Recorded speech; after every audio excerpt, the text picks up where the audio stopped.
It was very difficult to draw. I had to have the proportions correct, and that was pretty much it. Well, it looked great from the first panel. Thank you. Yeah, We all fall in love with Thorn. I fell in love with Thorn. going use to that- the stream. Yeah. Like your dress. Fall in love. It worked so well. Yes. Did you hear that, Heidi? Sorry, go ahead. Why does the hooded one carry a scythe in the books that he's introduced in? The two reasons. One is that it's supposed to just represent the stereotypical character of Death. Have you ever seen that? Death is like a big hooded character with a scythe. Have you ever seen that? So she's supposed to look like that. And then in the story, supposedly she was originally killed when Thorn's father was trying to defend her when she was originally taken and given to the dragons. And so Thorn's father killed her with that scythe. So that's why she keeps it with her. And may I ask another question? Sure, go ahead, man. What was the second hardest character to draw?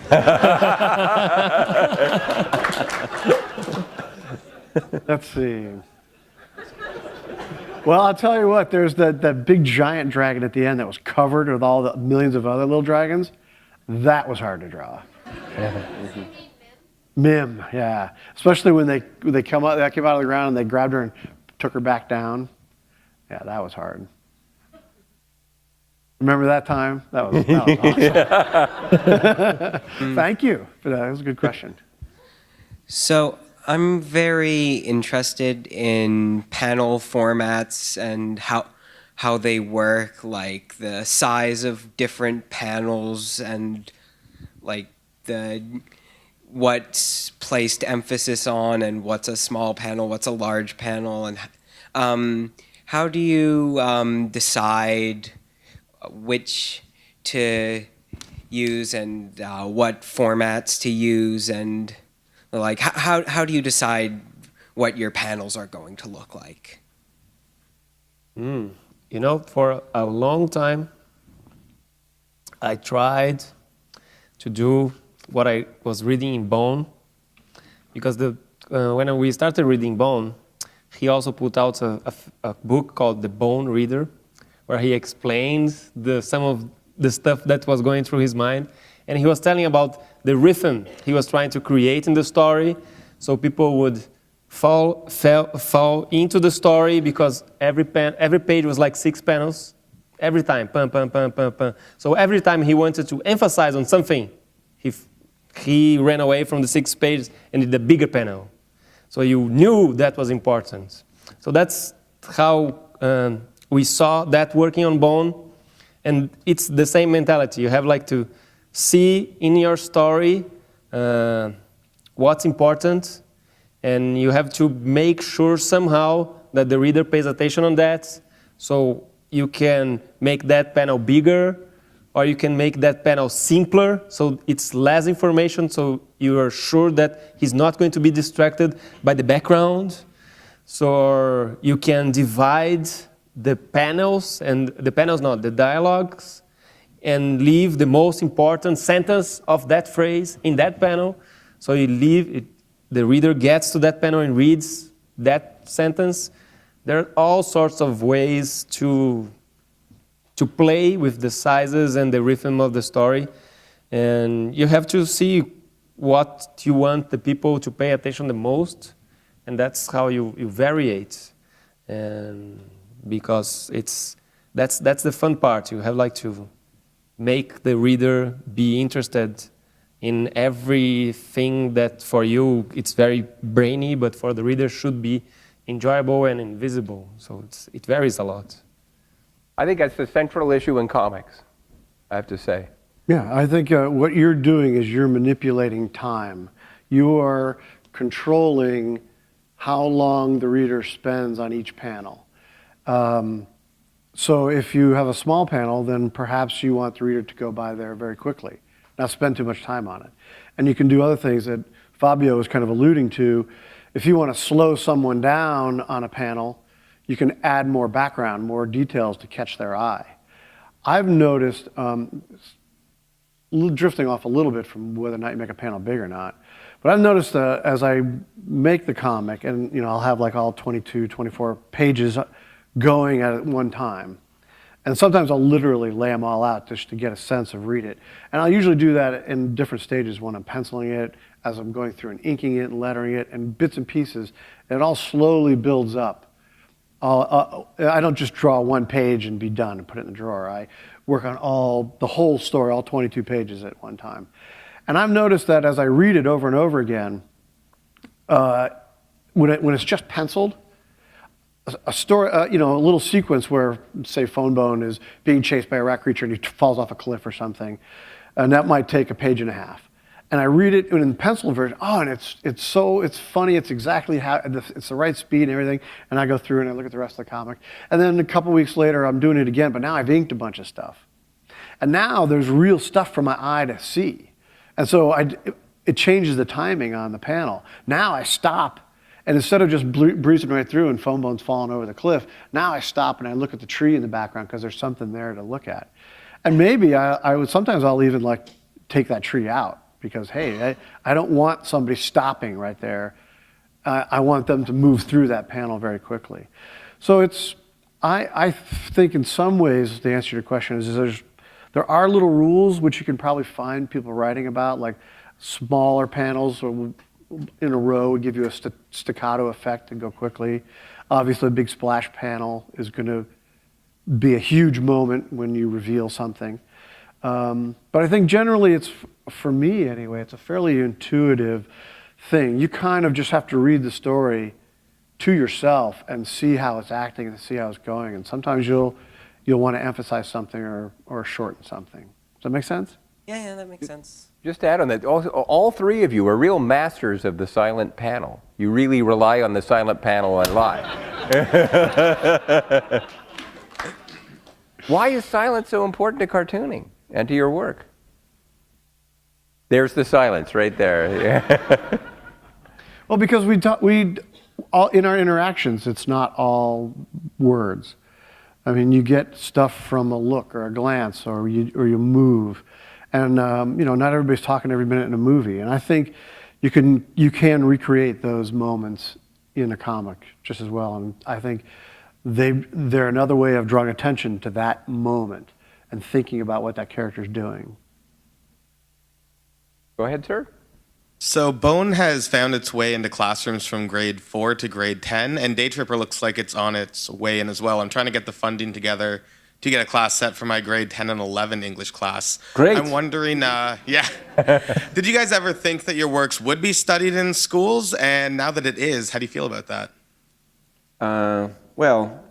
As I said earlier, one of the things that inspired us to tell stories were books that you read when you're in school, books that survive generations and, keep being,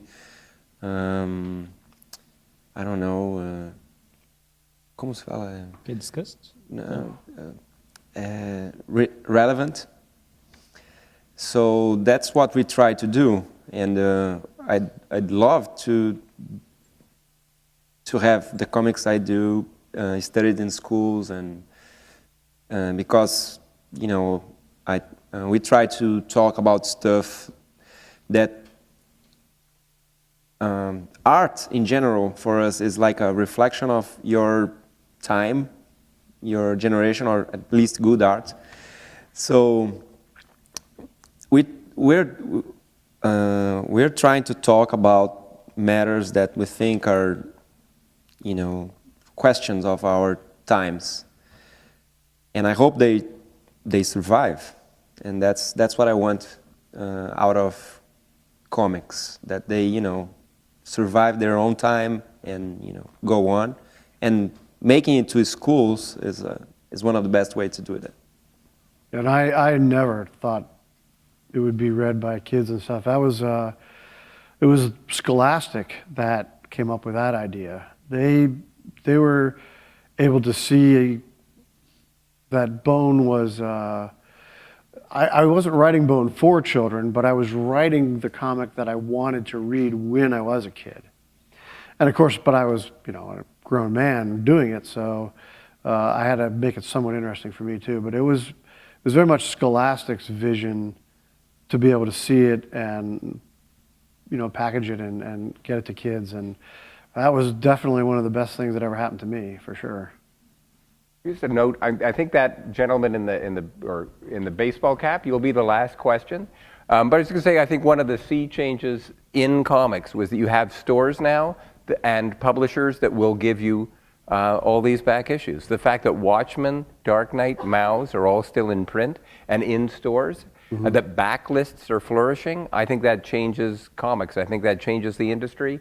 And I think the fact that libraries and schools have them radically changes the field. I had a very interesting conversation with Art Spiegelman and Will Eisner in like 1996.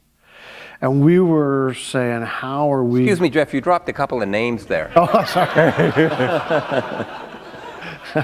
But I really was talking to them. And we were at the Ohio State University, and it was 97. But it was definitely, we were frustrated because we were at this point where, obviously I'm talking to the guy that did, Contract with God and Mouse, and Bone was nearing completion. And it was just like, how are we going to get these, how are we going to push graphic novels just over the next peak, over the next hill? And Art got very zen-like and relaxed, and he says, it's going to happen, we just need a bigger shelf. We just need a shelf of reliable books. He says, and they take so long. He goes, it took Mouse, it took him 10 years. He says, Bone is going to take 10 years. It takes a long time to do a graphic novel. So I thought that was very prescient because he nailed it exactly. At that point, there just weren't enough books to constitute a profit center in a Barnes & Noble. And now it's a category, and he was right. Yes, sir? Hi, I just want to say thank you guys for coming here, and I've read work by the three of you guys at some point and really enjoyed it, Jeff, especially Bone. I have a question about story, and you were talking about hitting certain icons and then having that affect people at different points and just basically connecting with people. And I feel like with your work and a lot of independent work, that's a priority, at least for the most part, but I feel with a lot of mainstream books, and I know you guys have dabbled in that at some point or another, but I feel like sometimes it's more event-driven, and then the story gets lost, and then the connection is lost. And then what I'm supposed to be getting out of it, a connection, I don't get it.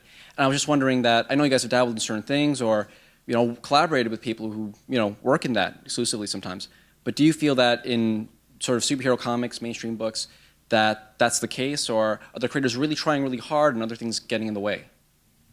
That one. It's the difference between something like Day Tripper and Bone is that it's a personal book. It's a personal book. The indie comics that this whole festival is celebrating are the visions of artists. The cartoonists that you're going to see here all weekend are authors. That's very different from what you have at DC and Marvel. Those are company books. Those are corporately owned characters. It's a factory. I'm not saying that to put it down, but that's what it is. There's an editor. There's a company that owns the character. They hire an editor who hires a writer and then also hires a penciler, then another guy, an inker, and it is all churned out, and it's a corporate commercial enterprise. It's very different from Day Tripper or Hark a Vagrant or any of the books you're going to see down here, Habibi. These are books by authors, and I think that's the general difference. And when there is a good mainstream book, and they do happen, I mean, it's because those particular creators are so good that they can get pushed past those things that are in their way, which are the needs and desires of the corporation. Does that answer your question? Cool, man. Bummer. Maybe we better let him ask a question. Come on, give us a good one. Come on. Who would you think your favorite Bone is? Great question. My favorite bone, it has to be Phone Bone. I mean, he's the one I identify with. He's the one I wish I was the most like. Although the one I'm probably the most like is Phony Bone. All right. There are two rat creatures that chase Foam Bone off of the cliff, and you follow them throughout the books. Why did you follow them? Well, they're funny. I'll tell you a quick story, and this will go over your head. This is for the older people in the audience. Mark? Thanks, Jim. When I made up the rat creatures, I was doing Bone as a comic strip in my college newspaper. This was in 1982. And that summer, there was a huge hit, like this fad book, and it was called Real Men Don't Eat Quiche. And it was a very popular book, but it was making fun of, I guess guys that eat quiche. I don't know. So that was my joke. I was like, real monsters don't eat quiche. And fortunately, the rat creatures long outlived that silly book anyway. And I eat quiche because of that book. Well, I'd like to call up Chris Butcher now, and he's got some words to say. All right, David, don't run off, but can we get a round of applause for our speakers this evening? That was great, guys.